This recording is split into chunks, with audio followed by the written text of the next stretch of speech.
Hey everyone, Kyle once again. Welcome back to another DVD update. Because it's been a while since I've done one. So I got some more films right here that I got. One I watched earlier, which I'll get to.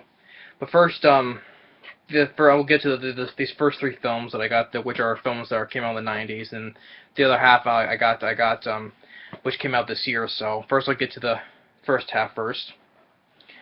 So the first film looking up that I got. This film came out in 1994, which another film with of a similar concept, which I'll say in a second. This film both stars Wesley Snipes and Gary Busey. Drop Zone. Yes, and the other film that came out, the film which I do have, is Terminal Velocity with Charlie Sheen. I honestly do like that film, but I've not yet to see Drop Zone. So I have it, and I'll give this film a look. So Drop Zone, because I like both actors, Wesley Snipes and Gary Busey, and even Michael Jeter's in this as well, from Air Bud, Jurassic Park 3, and The Green Mile, So that's another good actor who's also in this. It's directed by John Badham, who directed Stakeout and other films, So I'll give this some look. Drop Zone. Next film is a science fiction film that stars Donald Sutherland. This film was, I said it was a financial failure and a critical failure as well, but I haven't seen it though, and it stars Donald Sutherland, the Puppet Masters. Not related to the title, not related to the horror film Puppet Masters. It's called The Puppet Masters. And I haven't seen it but I got it because it stars Donald Sutherland, and I like him as an actor, which of course he's appearing in, of course, as President Snow in the Hunger Games, So, but you have to see this film, so I'll give this film a look. The Puppet Masters. And the next film is a family film, which is another film of a similar concept that came out in 1995. Of course, this film I just felt like getting, Gordy. So Gordy, this film and Babe came out in 1995. This film came out first. Some people call it a rip-off though, because because of the same concept, Talking Pig like Babe though. But this film came out first. It came out a couple of months before Babe. Well, this film was a critical and financial failure, while Babe was a critically acclaimed and a major box office success, and nominated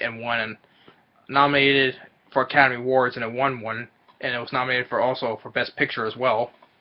And I like Babe, but I have yet to see Gordy though, because I want to see, because they've heard reading up it takes place in different settings than Gordy, which than Babe, the same concept of like the Talking Pig, but different settings though. But I just felt like getting, because I just want to see if it's that bad or good, If people saying it's bad, so I'll look into it. So that's Gordy. And then then I get to the new films that came out this year, The first film I just felt probably I decided to get, because I saw it though, and I didn't like it though, but I don't know why I got it though, but probably, that a voice inside my head told me to get it, but here it is. Sin City: A Dame to Kill For. I'm a big fan of the first Sin City film, but this film was this was another film that was a financial and critical failure, While the first film made money, this film didn't, because they said the main reason because this film was made 9 years after the first film, Yeah, even though you had some of the original cast members like Mickey Rourke and Bruce Willis, come back, But I don't know. Like I said, you get that something inside your head that tells you get this, even though you just see it and didn't like it.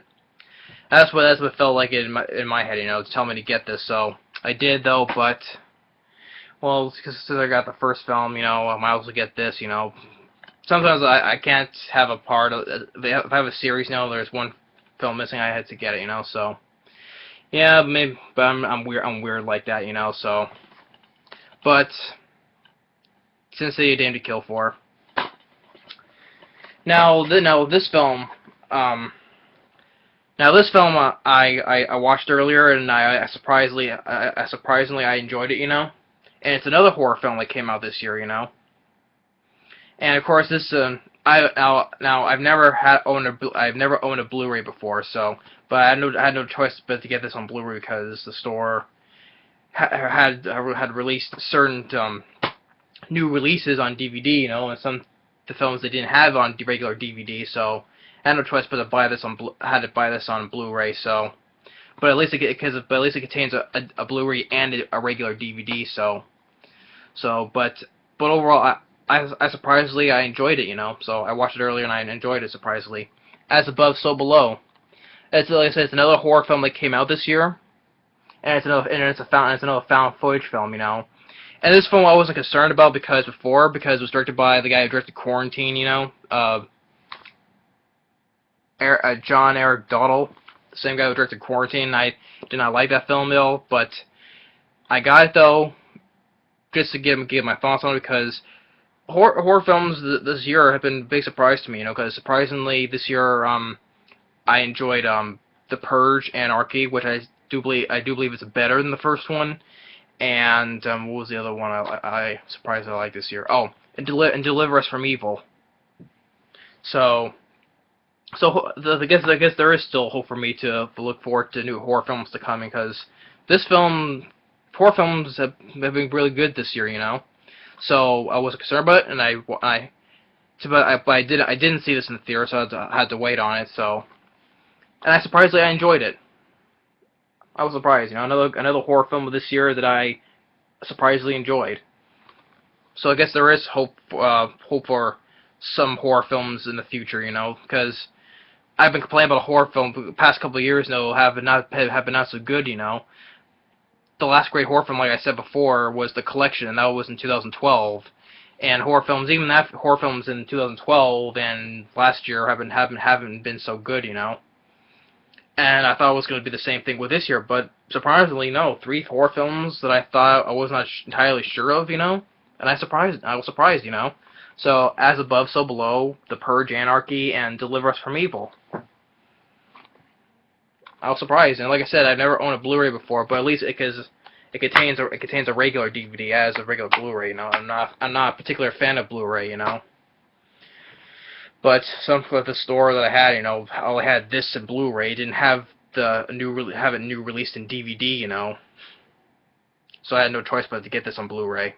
And I'd say this will only be the only Blu-ray I have. I'm not gonna get no other Blu-ray. So that's just me though. But As Above, So Below, I watched it earlier. I enjoyed it. So another horror film this year I really did like. And of course, the last film. I always say the best for last because it just came out. So, Guardians of the Galaxy. This is the film this year that of course, my brother also absolutely loves. You know, so and I enjoy the film as well. So, I finally got Guardians of the Galaxy, and which is also going to be on my favorite films of this year. You know, so on my list. You know, so. Well, if pretty much everybody has seen Guardians of the Galaxy, you know, probably they want to get the DVD, you know, so I got it. I did enjoy the film. I did see this in the theaters. And of course, my brother, he absolutely loves it, you know. So that's the last film I have. The other films I will look into, the 3 films from the first half, you know, I will watch, you know, so I'll show them again. Gordy, The Puppet Masters, and Drop Zone. And of course, 2 of the 3 films of this year that I did enjoy. Of course, the one I didn't like, though, Sin City: A Dame to Kill For, As Above, So Below. Surprisingly enjoyed it, and of course, Guardians of the Galaxy. So that's my DVD update that I haven't done in a while. So I figure I got these, you know. So I figure why I've just review it as a DVD update since I haven't done one in a while. So yeah, so that's it. Thanks for watching. Take care and stay tuned on the next movie review. Later.